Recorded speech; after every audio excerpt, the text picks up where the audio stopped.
Welcome to Shahi effect. ഈ ഗണപതി പിന്നെ ദൈവികമായ കാഴ്ചപ്പാടില്ല അല്ലേ പൂർണ്ണമായും കാണുന്നത്?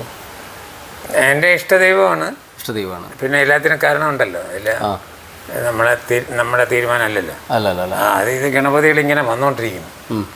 ഒരാഴ്ചയിൽ 3 ഗണപതി ഇവിടെ വരും. വരുന്നത് ഇവിടെ ഇല്ലാത്തതേ വരും.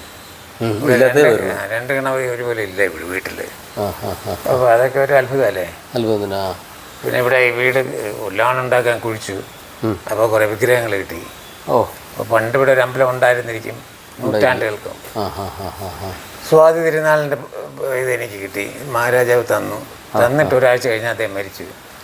അപ്പോൾ അങ്ങനെയൊക്കെയുള്ള കാര്യങ്ങൾ വരുമ്പോൾ നമുക്കെന്തോ ദൈവനിശ്ചയം പോലെ തോന്നും.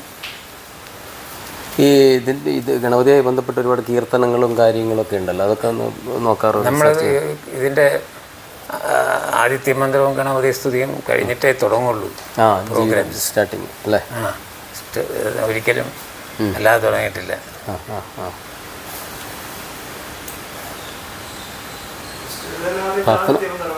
ആദിത്യമന്ത്രത്തിലാണ് അത് സ്ഥിരം ഇതാണ്.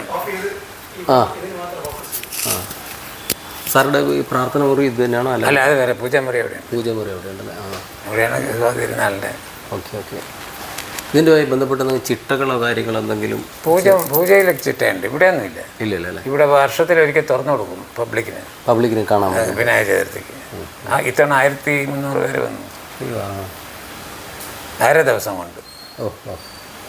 ഇവിടെ എല്ലാം ഇരുന്ന് പ്രാർത്ഥിക്കും. പിന്നെ പാട്ട് ഭജൻസ് പാടും. വെളിയിലും എല്ലാം നിറഞ്ഞിരിക്കും. നമ്മൾ പ്രസാദം കൊടുക്കും.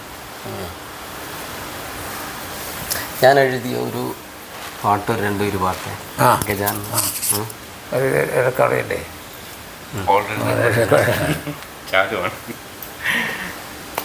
ഗംഗണനായക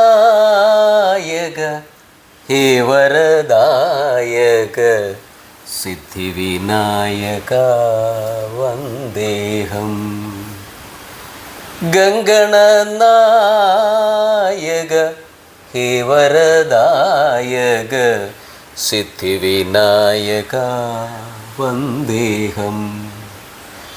വിഘ്നവിനാശക മൂഷികവാഹന ഷൺമുഖ സോദര വന്ദേഹം. ഗംഗണനായക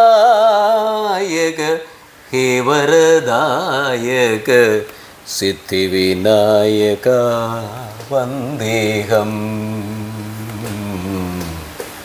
വന്ദേഹം.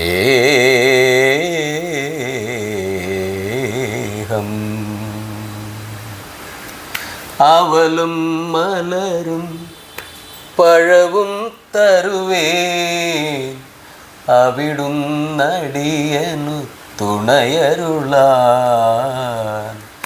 അവലും മലരും പഴവും തരുവേൻ അവിടുന്നടിയനു തുണയരുളാൻ.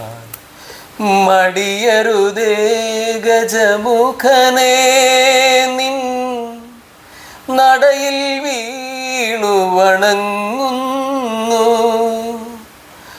മടിയരുതേ ഗജമുഖനേ നിൻ നടയിൽ വീണു വണങ്ങുന്നേൻ.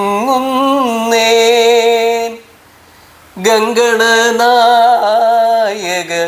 ഹേ വരദായക സിദ്ധിവിനായക വന്ദേഹം. വന്ദേഹം.